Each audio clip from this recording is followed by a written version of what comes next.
The 7 Ravens. There was once a man who had 7 sons, and still he had no daughter, however much he wished for one. At length his wife again gave him hope of a child, and when it came into the world it was a girl. The joy was great, but the child was sickly and small, and had to be privately baptized on account of its weakness. The father sent one of the boys in haste to the spring to fetch water for the baptism. The other 6 went with him, and as each of them wanted to be first to fill it, the jug fell into the well. There they stood and did not know what to do, and none of them dared to go home.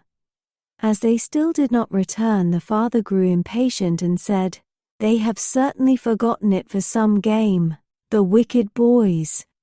He became afraid that the girl would have to die without being baptized, and in his anger cried, "I wish the boys were all turned into ravens." Hardly was the word spoken before he heard a whirring of wings over his head in the air, looked up and saw 7 coal-black ravens flying away.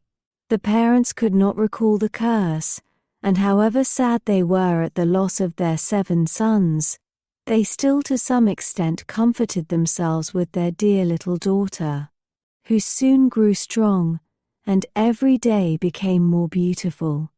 For a long time she did not know that she had had brothers, for her parents were careful not to mention them before her, but one day she accidentally heard some people saying of herself that the girl was certainly beautiful, but that in reality she was to blame for the misfortune which had befallen her 7 brothers.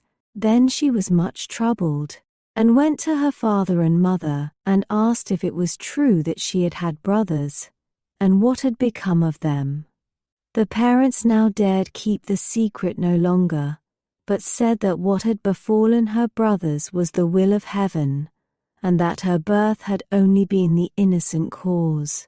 But the maiden took it to heart daily, and thought she must deliver her brothers. She had no rest or peace until she set out secretly, and went forth into the wide world to trace out her brothers and set them free, let it cost what it might. She took nothing with her but a little ring belonging to her parents as a keepsake, a loaf of bread against hunger, a little pitcher of water against thirst, and a little chair as a provision against weariness. And now she went continually onwards, far, far to the very end of the world. Then she came to the sun, but it was too hot and terrible, and devoured little children. Hastily she ran away and ran to the moon, but it was far too cold and also awful and malicious. And when it saw the child it said, I smell the flesh of men." On this she ran swiftly away, and came to the stars, which were kind and good to her, and each of them sat on its own particular little chair. But the morning star arose, and gave her the drumstick of a chicken, and said, "If thou hast not that drumstick thou canst not open the glass mountain, and in the glass mountain are thy brothers." The maiden took the drumstick, wrapped it carefully in a cloth, and went onwards again until she came to the glass mountain.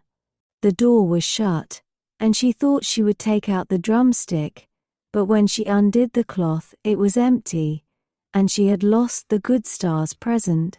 What was she now to do? She wished to rescue her brothers, and had no key to the glass mountain. The good sister took a knife, cut off one of her little fingers, put it in the door, and succeeded in opening it. When she had gone inside, a little dwarf came to meet her, who said, "My child, what are you looking for?" "I am looking for my brothers, the 7 ravens," she replied. The dwarf said, "The Lord Ravens are not at home, but if you will wait here until they come, step in." Thereupon the little dwarf carried the ravens' dinner in, on 7 little plates, and in 7 little glasses, and the little sister ate a morsel from each plate, and from each little glass she took a sip. But in the last little glass She dropped the ring which she had brought away with her. Suddenly she heard a whirring of wings and a rushing through the air, and then the little dwarf said, "Now the Lord Ravens are flying home." Then they came, and wanted to eat and drink, and looked for their little plates and glasses.